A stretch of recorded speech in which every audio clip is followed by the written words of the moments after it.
बिस्मिल्लाहिर्रहमानिर्रहीम। अस्सलाम वालेकुम। एक नेक अल्लाह दे बजुर्ग हज की गरज दे नाल सफ़र ते जा रहे हुंदे आ ते रस्ते च एक जगह ते नमाज की गरज दे नाल रुकदे आ ते नमाज पढ़न तो बाद उहदे नाल ही एक हमाम हुंदा वा ते उत्थे ना एक चोर खड़ा हुंदा वा ते ओह जिहड़े अल्लाह दे नेक बजुर्ग हुंदे आ ना उन्हां कोल पैसिਆਂ ਦੀ एक थैली हुंदी आ ते ओह पैसिਆਂ ਦੀ थैली जिहड़ा चोर हुंदा ना ओह लैके ते दौड़ ਜਾਂਦਾ ਵਾ ਤੇ ਉਹ ਹਜੇ ਚੰਦ ਕਦਮਾਂ 'ਤੇ ਹੀ ਗਿਆ ਹੁੰਦਾ ਵਾ ਕਿ ਉਹਦੀ ਨਾ ਕੁਦਰਤ ਵੱਲੋਂ ਹੀ ਉਹਦੀ ਅੱਖਾਂ ਦੀ ਬਣਾਈ ਜਿਹੜੀ ਖ਼ਤਮ ਹੋ ਜਾਂਦੀ ਆ, ਲੋਟ ਜਾਂਦੀ ਆ ਅਤੇ ਉਹ ਬੜਾ ਪਰੇਸ਼ਾਨ ਹੋ ਜਾਂਦਾ ਵਾ। ਉਹ ਸੋਚਦਾ ਵਾ ਕਿ ਉਹ ਅੱਲਾ ਦੇ ਨੇ ਕਿਉਂਕਿ ਉਹਦੀਆਂ ਅੱਖਾਂ ਦੇ ਸਾਹਮਣੇ ਉਹ ਬਜ਼ੁਰਗ ਨਮਾਜ਼ ਪੜ੍ਹਨ ਗਏ ਅਤੇ ਉਹ ਸੋਚਦਾ ਵੀ ਸ਼ਾਇਦ ਅੱਲਾ ਦੇ ਇੰਤਹਾਈ ਨੇਕ ਬਰਗਜ਼ੀਦਾ ਬੰਦੇ ਅਤੇ ਮੈਂ ਉਹਨਾਂ ਦੇ ਨਾਲ ਇਹ ਅਮਲ ਕੀਤਾ, ਸ਼ਾਇਦ ਇਸ ਵਜ੍ਹਾ ਤੋਂ ਐਸਾ ਹੋਇਆ। ਅਤੇ ਉਹ ਉੱਥੇ ਖੜ੍ਹਾ ਹੀ ਨਾ ਜ਼ਾਰੋ ਕਿਤਾਬ ਉੱਚੀ ਉੱਚੀ ਆਵਾਜ਼ ਦੇ ਨਾਲ ਰੋਣ ਲੱਗ ਪੈਂਦਾ ਅਤੇ ਉਹਦੇ ਨਜ਼ਦੀਕ ਕੁਛ ਲੋਕ ਹੁੰਦੇ ਆ ਅਤੇ ਉਹ ਦੌੜ ਕੇ ਉਹਦੇ ਕੋਲੇ ਆਉਂਦੇ ਆ ਅਤੇ ਆ ਕਹਿੰਦੇ ਵੀ ਖੈਰ ਆ ਵੀ ਤੂੰ ਕਿਉਂ ਉੱਚੀ ਉੱਚੀ ਆਵਾਜ਼ ਦੇ ਨਾਲ ਰੋ ਰਿਹਾ। ਅਤੇ ਉਹ ਚੋਰ ਕਹਿੰਦਾ ਵਾ ਕਿ ਵੀ ਇਸ ਤਰ੍ਹਾਂ ਮੈਂ ਨਾ ਇੱਕ ਨੇਕ ਬਜ਼ੁਰਗ ਅੱਲਾ ਦੇ ਬੰਦੇ ਸੀ ਅਤੇ ਉਹਨਾਂ ਕੋਲ ਪੈਸਿਆਂ ਦੀ ਥੈਲੀ ਸੀ ਅਤੇ ਮੈਂ ਉਹਨਾਂ ਕੋਲ ਚੁਰਾ ਲਈ, ਜਿਸ ਦੀ ਵਜ੍ਹਾ ਤੋਂ ਨਾ ਮੇਰੀ ਅੱਖਾਂ ਦੀ ਬਿਨਾਈ ਲੋਟ ਗਈ ਆ। ਅਤੇ ਤੁਸੀਂ ਇਸ ਤਰ੍ਹਾਂ ਕਰੋ ਕਿ ਤੁਸੀਂ ਨਾ ਉਸ ਨੇਕ ਅੱਲਾ ਦੇ ਬਜ਼ੁਰਗ ਨੂੰ ਲੈ ਕੇ ਆਓ ਜਾਂ ਮੈਨੂੰ ਉਹਦੇ ਕੋਲ ਲੈ ਜਾਓ ਅਤੇ ਇਹ ਮੈਂ ਪੈਸਿਆਂ ਦੀ ਥੈਲੀ ਉਹਨੂੰ ਵਾਪਸ ਰਿਟਰਨ ਕਰ ਦੇਵਾਂ ਅਤੇ ਸ਼ਾਇਦ ਵਾਲੀ ਗੱਲ ਆ, ਅੱਲਾ ਦੀ ਰਹਿਮਤ ਹੋਵੇ ਅਤੇ ਮੇਰੀ ਬਿਨਾਈ ਵਾਪਸ ਲੋਟ ਆਵੇ। ਅਤੇ ਉਹ ਇਸੇ ਤਰ੍ਹਾਂ ਹੀ ਕਰਦੇ ਆ, ਉਹਨੂੰ ਵਾਪਸ ਉੱਥੇ ਲੈ ਕੇ ਜਾਂਦੇ ਹੋ ਅਤੇ ਉਹਦੇ ਕੋਲ ਪੁੱਛਦੇ ਵੀ ਤੈਨੂੰ ਕੋਈ ਸ਼ਾਇਦ ਯਾਦ ਹੋਵੇ ਵੀ ਤੂੰ ਕਿਹੜੀ ਜਗ੍ਹਾ 'ਤੇ ਸੀਗਾ ਉਦੋਂ ਜਦੋਂ ਤੂੰ ਪੈਸਿਆਂ ਦੀ ਥੈਲੀ ਚੁਰਾਈ ਸੀ। ਉਹ ਕਹਿੰਦਾ ਵੀ ਮੈਂ ਨਾ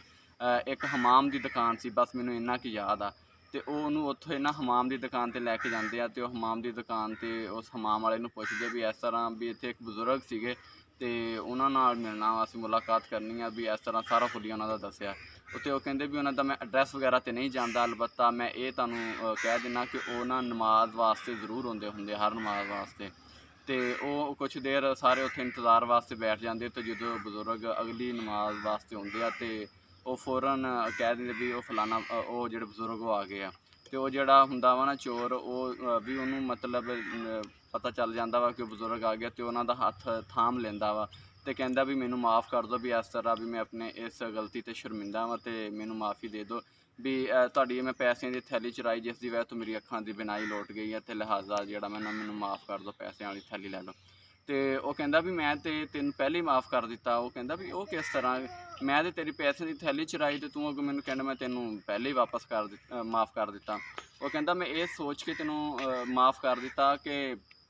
ਮੈਂ ਆਕਾ अलैहिस्सलातु वस्सलाम ਦੀ ਉਹ ਹਦੀਸ ਮੁਬਾਰਕਾ ਸੁਣੀ ਆ, ਜਿਹਦੇ ਵਿੱਚ ਆਕਾ अलैहिस्सलातु वस्सलाम ਨੇ ਇਹ ਫਰਮਾਇਆ ਵਾ ਕਿ ਬਰੋਜ਼ੇ ਕਿਆਮਤ ਉਸ ਵਕਤ ਤੱਕ ਮੈਂ ਹਿਸਾਬੋ ਕਿਤਾਬ ਮਿਜ਼ਾਨ ਵਾਲੀ ਜਗ੍ਹਾ 'ਤੇ ਰਵਾਂਗਾ ਜਦੋਂ ਤੱਕ ਮੇਰਾ ਉਮਤ ਦਾ ਆਖਰੀ ਉਮਤੀ